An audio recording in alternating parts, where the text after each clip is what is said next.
Hey, we're The Empty Pockets. This is Tina Turner. I'm Chip Davis of Mannheim Steamroller. This is Jewel, wishing you a happy and healthy holiday. This is Jan Barry, and this is Dean Torrance of Jan and Dean. You're listening to The Sounds of Christmas. Okay. Welcome to the Sounds of Christmas podcast. I'm Ken Kessler. If you're new to this podcast, I want to start by saying thanks for joining us. If you're not new, welcome back. Either way, I'm glad you're here. Now, to avoid any confusion, I want to start off by saying there won't be any music played here. This is a place for conversation. I'll talk about Christmas music and some related topics, sometimes by myself and sometimes with guests. If you're looking for music, just go to soundsofchristmas.com and click on the tree or the player on the front page or on the Listen Now page. We play the best variety of Christmas music all year long.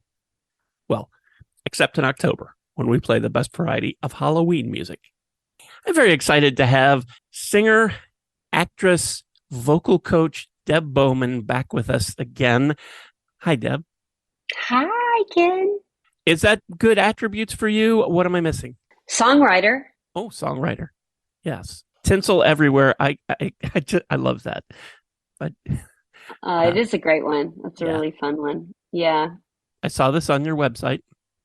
And for anybody who didn't hear the previous episode that Deb did a couple years ago, well, I'll put a link to that down in the show notes. But for anybody who doesn't know, Deb Bowman has performed internationally in TV, film, theater, cabaret shows.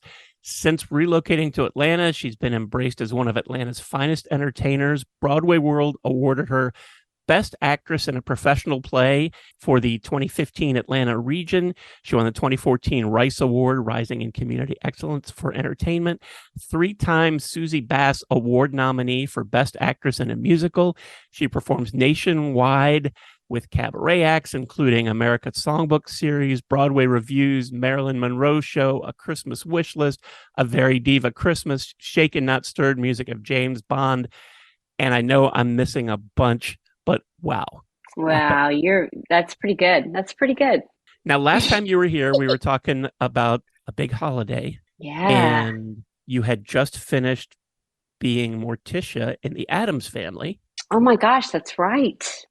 And since then, and I've only got a couple of things here, so I'm sure I'm missing some. And we want to talk about the new Christmas single, obviously. But before we get to that, The Boy Who Kissed the Sky, what was that about? So The Boy Who Kissed the Sky, which actually was another Susie Bass nomination for it won Best Production and Best Direction, and it was nominated for Best Ensemble, I think. And it was a co-production of a musical. I wouldn't call it a musical, actually. It was a play with music that was inspired and written for the youthful life of Jimi Hendrix. And it was original music.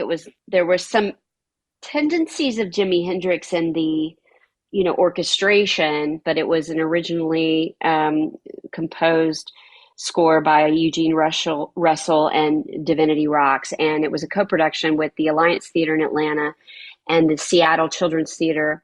And I spent 2 months this time last fall in Seattle building the show and performing out there, which was really, really incredible. And then they staged it again in the spring of 2023, just behind us here in Atlanta.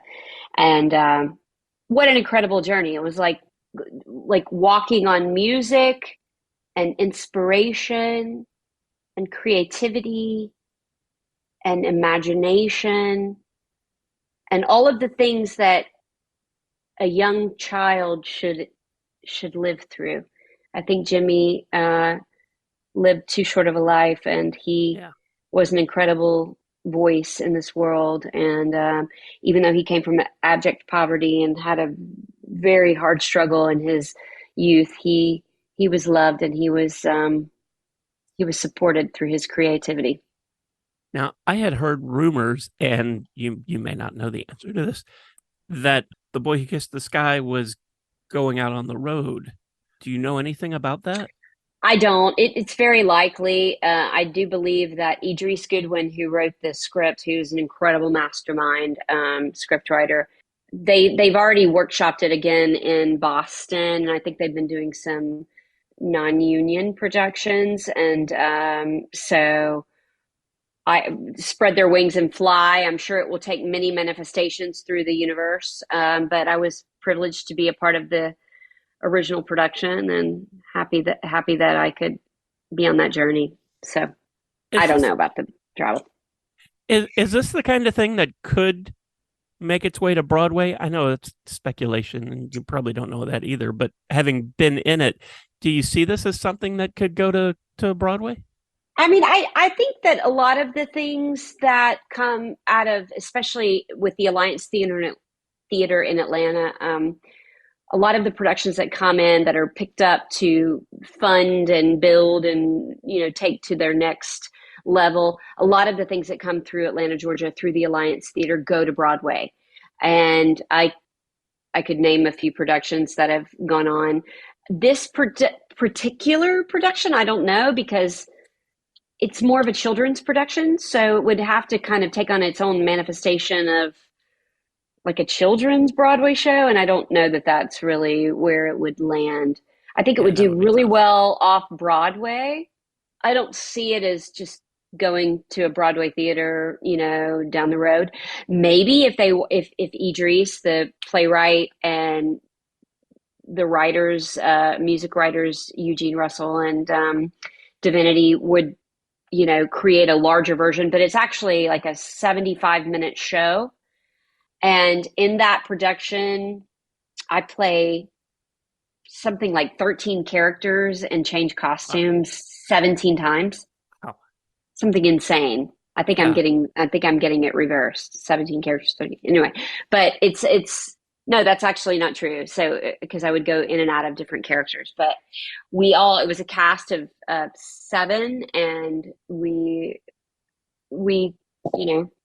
created this incredible tapestry of music and art behind the life and youthful existence of Jimi Hendrix. So I wish it well. I think it's incredible, and it will do well wherever it lives and lies. Now, it seems like this is a long way from The Boy Who Kissed the Sky, Candide. Candide was so fun. Leonard Bernstein. I mean,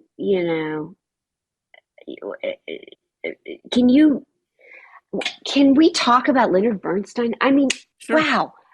I, what a privilege and an honor to do my first real opera. And I guess some real opera singers would say, Candide is not that. But to me, it was my first and real opera.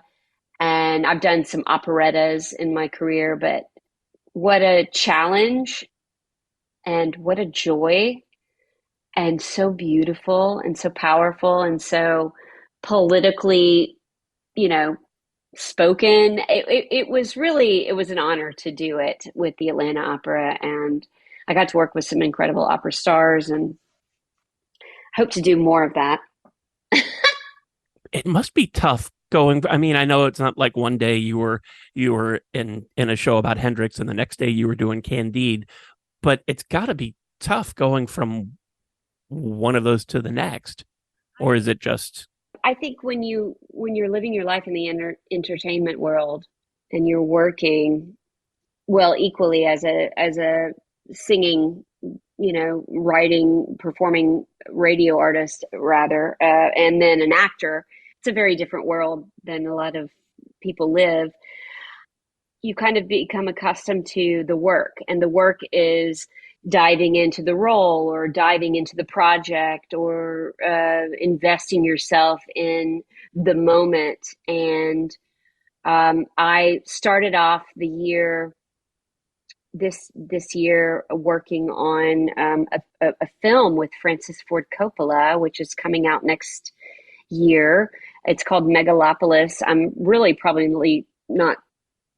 probably not supposed to talk about it, but I think it's okay. I think it's okay. And it's going to come out, and I'm fairly sure I'm going to be in the film. I worked about 12 days on this film as an actress, as a a principal character, and it was really rewarding to work with an award-winning, legendary filmmaker, and also be able to work with some incredible actors that I wouldn't get to work with. And then go from that, Candide was sort of overlapped into that. I had already done the first portion of Boy Who Kissed the Sky the fall before, and had flown back and forth for auditions and callbacks for the film, and then come back, do the film, and then do Candide, and then do the second rendition of The Boy Who Kissed the Sky. And through all of that, I was really proud and really felt grateful to be working in film, opera, theater, and then went into recording my next project, which will also come out next year, and recording the single that we're kind of highlighting, I guess, this evening. But I feel very grateful. The year hasn't been wonderful as a whole, but when I look at the first more than quarter, maybe the first half of the year, it was a really awesome year. So. And somewhere in the mix of all that, I think it might have been in the about a year ago, was another season of Stargirl. Oh yeah, which sadly didn't get brought back. Oh, sorry. Yeah. Oh. Yeah, it's so sad.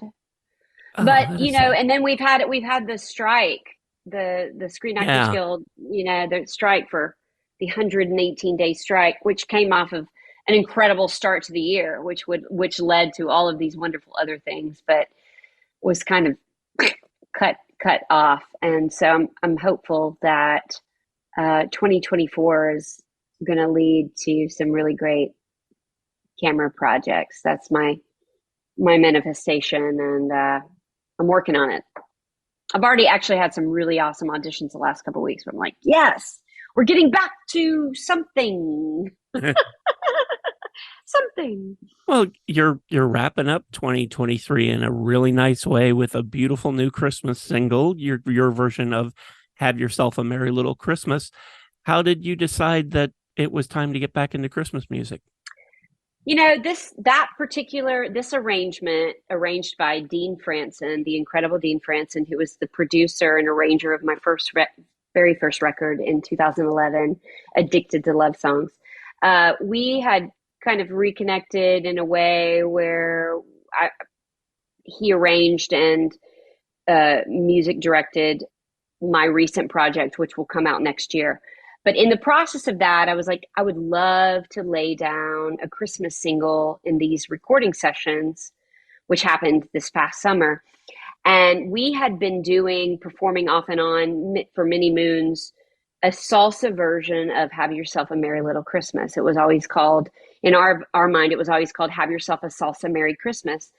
And it came to life in the studio, and that's really it. It was kind of like we went into the project with the mindset of capturing enough to maybe produce a new record, my fourth album coming out.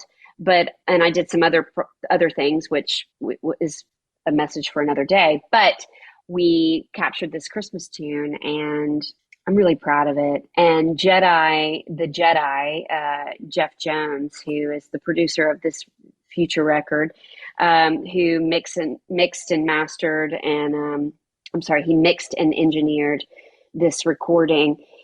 I just really am proud of it, and he's an incredible producer, and I'm looking forward to seeing what all of the other songs coming out next year, which will not be a holiday record, Ken. Sorry. Oh. I know you're all in the holiday spirit year round, but at least we have one in the bucket for 2023. And I was very glad to see that. And I also saw that you've got some Big Love holiday shows coming up. I do. December 21st and 22nd in Atlanta, Georgia, at the Orbit Arts Academy. It's in Sandy Springs, Georgia. It's just north of Atlanta. They have a beautiful space, and we're doing a production of a Big Love holiday. But we're calling it a Big Love extravaganza, and there will be some of my students involved performing, and my Big Love band, and we'll be doing a lot of the music from the album A Big Love Holiday, and some new stuff that is going to be premiered, and it's going to be great. It's going to be a lot of fun. Forgive this because I don't know how it all works, but have you thought about or considered recording any of these? The live performances? Yeah. Yeah, I should. I actually I should. Doing an I'm not audio trying to live. give you. I'm not No, trying to give I you think it's homework. great. But what about like an audio live recording? Is that what you're thinking? yeah, that Like, or video or both. well, I have done some video. So I did the year when we first did our interview in I guess that was 2021. The holiday shows and the album release concerts around that time, we did some video footage, which actually was really beautiful. I had a lot of concerts that year. So I did capture it then, and maybe I should do that more so. It's hard being an artist. It costs a lot of money. Yeah, I and do. a lot of time, and especially when you don't have like a label or a manager under your, I don't know, that's kind of fending for you and paying the bills. When you're self-produced, soul-produced artist, it's a lot. I talk to a lot of artists who are either independent or indie, because some don't like one title or the other. But what it means basically is not attached to a label, that you're doing this yourself. And it is tough because there's so much that goes into just to Christmas music, let alone any other genre of music, to write material if you're going to write it, or to learn the cover and put your own stamp on it, and paying for studio time unless somehow you magically have your own studio, and mixing and mastering and putting it together and then getting it out there. It ain't free. It's tough. Yeah, it's tough. thousands and thousands and thousands and thousands of dollars. Yeah. It really is. And then, unless you're just lucky and you got somebody that's like helping you fund it, or you have a good source that can pay for the studio time. I don't know. There's ways around it, but it's tough. Usually, yeah, and you get what you pay for too. Yeah. And recently Spotify did their big Wrapped thing where it told everybody what their top most streamed songs were and all that stuff. And it's a good time to remind people that that's great, but the artist gets such a minuscule, microscopic you don't get anything. piece of a you really penny don't get you don't get for anything. a stream. And this is where I like to remind people, go to the artist's website or to their Bandcamp page and buy from them, buy the album, buy the songs, and maybe you'll get lucky and they'll be able to afford to do more. Support the music that you love. Yeah, it's tough. It really is amazing. I'm at the point where I've done this long enough and enough times around, and I'm going to keep making music. I don't think I'm going to just stop making music. I had some friends recently ask me, they said, why do you keep doing why do you keep doing this? Why if you don't make any money, why are you doing it? And I think, it's like telling a painter to stop painting, or if you're a carpenter, to stop making wood, carving wood. I mean, like, what are you supposed to do? You create. And ultimately, unfortunately, with music, it costs money to produce it and get it out there, right? So at the end of the day, I don't produce music to make money. I produce music because I need to share my music, and I need to continue to give to my audience. But it would be really great if someday there was like one hit that, made it all worthwhile. Yeah. But ultimately, everything that we spend, I know for myself, everything I spend on the production side, I don't see anything back in return. Literally pennies. So it's really sad. And I appreciate you encouraging people to go to the source. Yeah, So and I'll put a link down in the show notes to Deb's website. Do you have a Bandcamp page too, or is it just your website? I do, but unfortunately, Bandcamp takes too much money, in my opinion, too. I've been a little disappointed in there. They're like, oh, we're going to support the artists on Fridays, and they still take, a lot of dollars. And a lot of people don't want to listen to certain streaming services because they have to take that extra step to download the app, to buy it, and then it only lives within that app. So don't get me wrong. I don't want to talk bad. I don't know if you're sponsored by Bandcamp. But I'm not sponsored by anybody but me. There you go. So the best way really is to download the music. So wherever you listen to music, Apple Music is the most direct way to download my music. You could do it through Amazon too, but streaming, you get like a 0.0001 cents for every stream, and it takes 500 streams minimum to make $1. Wow. That's so crazy. It's really sad, it's really, really, really, really sad. Well, So it's not about the money, it's just about producing the music. But if you do have that one hit, maybe it does something, maybe it grows, and I don't know. I just try to stay positive. yeah. Well, I didn't mean to drag you down, but I did want to point out that, a lot of people who listen to the sounds of Christmas love Christmas music, and a great way to be able to support the artists that you hear is to buy their music from them. Buy it. Yes. Buy it. And while Not you're just there, stream it. get a t-shirt or a hoodie or a keychain or something else. Yes. Support the artist, and we'll get more. We're lucky to get a new single from you this year.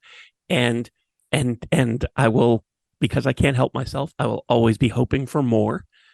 And one of the reasons that I wanted to have you back on is that I get a lot of Christmas music that comes across my desk. It doesn't really come across my desk anymore. It fills up my inbox, but every year.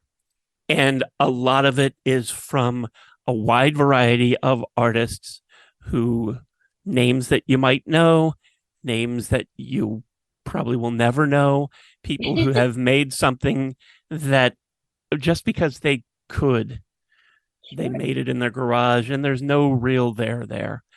And there will be some that you listen to. And I've mentioned this before, but I got a single last year or maybe the year before from an artist who was big in the late 80s, early 90s, and you would know their name. And they did a recording of, I think it was Rockin' Around the Christmas Tree. And it was note for note exactly Brenda Lee's version. Oh, wow. And that was neat. But the thing was, they worked hard to make their voice sound like, I don't know, it didn't sound like them. So it could have been anybody. And it felt like this was somebody who was working on something else and had 10 minutes of studio time left, and let's knock this out. And it just didn't mean anything. And I listened to your version of Have Yourself a Merry Little Christmas, and I believe you. Oh, well, it's such a great song. It's such a beautiful tune, and it's actually traditionally done kind of as a ballad, and a little bit more melancholic, and I love this version because it makes you want to celebrate Christmas and feel like you could dance right in the street. I mean, it's just like, it's a joyful thing, and that's what I think. I mean, joy is subjective during the holidays. A lot of people love the holidays and a lot of people hate the holidays, but we all have our reasons and we all have our years, right? We have years where we have really great years, and we have years where we're like, oh, I just don't ever want to do that again. But I felt like this particular version of the song was meant to be shared, and it was meant to share joy, and that's what I hope it will bring to people. So It's one of those songs, your version is one of those songs that give me that Christmassy feeling. that's great. And I listen to literally thousands of Christmas songs, and the pool of songs that still give me that feeling gets smaller and smaller all the time. And part of that is just the nature of what I do. But Sure. but I like to be able to talk to artists like you who somehow capture that Christmas magic and are able to convey it in a song that we have all, even though we've all heard the song many times by many Sure. different people, it's something new, and you get that feeling, and that's worth something. That it's just nice to get something that isn't another cover, another soulless cover of Mariah Carey's Christmas song. Right. Because there are plenty of those. There are some of them that are very cool, that people tinker with it and make it sort of their own thing. And so I'm not saying something bad about those. I'm not saying something bad about Mariah, but know what I'm. Not. But yeah, people who are listening know what I'm talking about. And to be able to take a song like "Have Yourself a Merry Little Christmas" and put your spin on it and inject it with that holiday spirit is just, it's just magic. And thank you, Ken. That makes me feel good. You're very welcome. And I couldn't, and I will not take full credit. I mean, it is Dean Franson all the way, arranger, his mastermind, and then of course the Jedi, Jeff Jones, who brought in an incredible cachet of musicians. And actually, this is a funny little bit. The recording was recorded. This is a great little just nugget. It was the rehearsal the day before the session. It was the first take, but we were rolling in the studio. So we were in the studio having our rehearsal the night before the sessions, which the sessions were 3 days of sessions for the album that's coming, and then included Have Yourself a Salsa Merry Christmas. But this particular capture was the very first rehearsal run on recording in the studio the night before the sessions. So it wasn't even recorded in the sessions. And I just, the magic of the moment was so energetic, and we were all so excited, and we were all like just ready and invested. And there were obviously some harmonic things that went wrong, which we really had to work to correct in the post-production. But the energy, and we recorded it, I don't know how many times the first day of sessions. And I even did some vocal overdubs later. But for the most part, what you hear is the very first rehearsal capture, which I think is remarkable. And the producer, the Jedi Master, was like, this is it. This captures that energy, that sparkle, that spirit of Christmas. And he and Dean Franson, the arranger, wanted to feel that kind of energy in this song. And so that's the take we went with. What time of year did you record this? June 16th, I think. I think that particular capture would have been June 15th. Was it tough to find your way into that feeling, that Christmas feeling to do this? I mean, I know you're a pro and all, but yeah, I don't know. I think it's just such a beautiful arrangement that, you feel it when you hear it. You're like, oh yeah, it's so original in its own feeling, and it's got such spirit and life and joy. It was easy to step into that role. And I think as an actress and a singer, I can step into that role no matter what season of the year it is. And I'm always a big fan of like Christmas in July. I think it's really, let's go on and get it started early, I don't know. I mean, maybe you could ask some of the other musicians what they would feel. They might have had a hard time, but you surely can't tell in the recording. Yeah. You You certainly can't. as far as we've come with technology, I think what a lot of people don't realize is that you can't just record a Christmas song in the season No, and never. get it out there in the season. It doesn't work that way. It's like, I know there's the popular story about Mel Torme recording the Christmas song in the heat of summer and how they decorated the studio and everything, but people still do that today. Yeah. And because of everything that goes into it, you have to be able to do that. Yeah. I know you were recording other stuff in the sessions when you recorded this for an album due in 2024. Is there anything you can tell us about that? Well, yes, there's a couple of great original songs on there, and then there is kind of a Latin theme that we have even with the Salsa Merry Christmas. We have some unique arrangements of composers that have recently passed away: Michel Legrand, Stephen Sondheim, and Burt Bacharach. And so I have kind of a collection of some of those great songwriter composers, some of their songs, but with a Latin feel and arrangement. So we've got some samba and bossa nova and rumba and different things, but there's other feels too. And I wanted to kind of go for a jazzy, loungy, American songbook-ish vibe. It's kind of a montage that I don't even know what the title of the album's going to be yet. So forgive me for not having that information. Okay. But what we recorded and what I have heard just in first mixes is absolutely exquisite and beautiful. And I'm really excited to get it out there. So I've had some delays in my personal life that have kept me from pushing it out sooner, but it's coming. It's coming.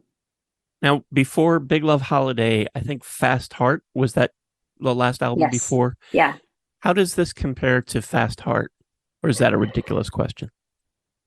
It's just so different in the sense that Fast Heart was like in my mind, it was like a heart concept album of original music, and it was my first original music that I had published and produced. But it's mixed with some really great jazz writers like Ray Charles and Thelonious Monk. They don't compare in a sense of style, but it's me, right? So It's my voice, it's my voicing, it's my interpretation.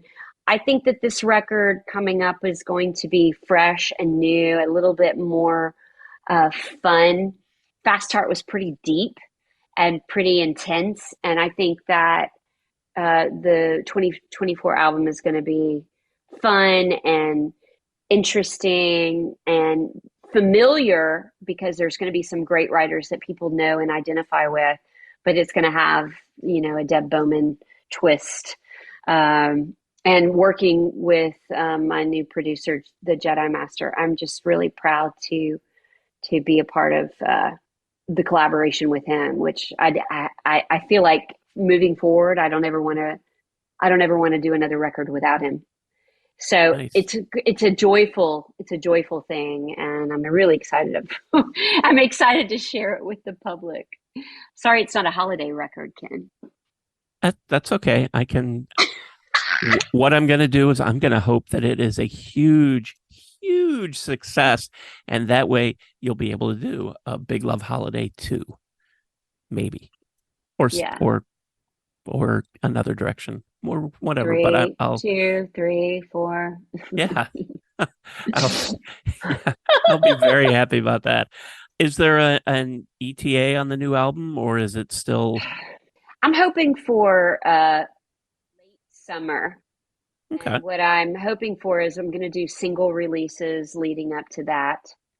I've been talking to some clubs in New York about a release concert, talking to Birdland again about maybe releasing in concert there late summer of 2024, but it's still kind of up in the air. So what I think is going to happen is you'll start seeing some singles coming out maybe late spring Okay. and maybe every couple weeks over the summer, and then drop the album late summer, mid-late summer. Great. I hate to ask if you have anything else on the slate for 2024, anything that you can talk about. Well, I mean, apart from Megalopolis coming out, that's pretty cool. Yeah. The film. Um, I don't have anything extraordinary to share, but Okay. there's going to be some great things I know coming. I know you've got a lot of things in the works, and I get that you can't divulge the secrets just yet. So we'll keep an eye out for them. What's the best way for people to keep up with you so they'll know when stuff's coming out? I love it. Thank you. You can always follow me at debbowman.com and on Instagram, Deborah Bowman, Deborah Bowman, Deborah Bowman on Instagram. And then I'm Deborah Bowman on Facebook, and you can just Google my name. You can find lots of things. So, and I'm on all streaming services, so you can always stream, and love it if you download the music for sure on Apple Music or wherever you listen to your music. You have a YouTube channel also? Yes, YouTube, Deborah Bowman as well. Okay. I'll make sure to put a link there too, just in case there might be some Big Love Holiday concert footage there from the shows coming up. I'll keep my fingers crossed. Yes. And I should share the Big Love Holiday reel. It's really great. It's on it's on YouTube. So there's a really cool teaser show reel from a Big Love Holiday concerts that you might want to share as well. You know, it's funny. I'm on your website right now, and I clicked on the merch thing, and I didn't realize that you actually do have a Big Love Holiday hoodie when I had said, buy a shirt, buy a hoodie, buy a keychain. And you really do have so I love that hoodie. That hoodie is so great. I have a t-shirt of a Big Love Holiday too. For ladies, it's more for ladies. It's a V-neck. And then I have really great little winter caps with a Big Love Holiday for anybody that wants to wear a winter cap, which I love. Got lots of great merch on there. And there's vinyl for Fast Hearts, so that begs the question, any chance there's going to be vinyl for Big Love Holiday? I know it's an expensive thing to do. It is expensive. Yeah, that's a great idea, Ken. I talked about this, doing a Big Love Holiday vinyl press, and I kind of lost momentum. So maybe next season. Okay. But I definitely plan to do a vinyl press for the upcoming record. But how cool would it be to have like a bright red or a beautiful green or a beautiful white with like some kind of design vinyl press for a Big Love Holiday? I think I should do that in the future. See, you should do all three, so then fans have to get all three. Yeah. Yes, and yes. It's been so much fun catching up with you.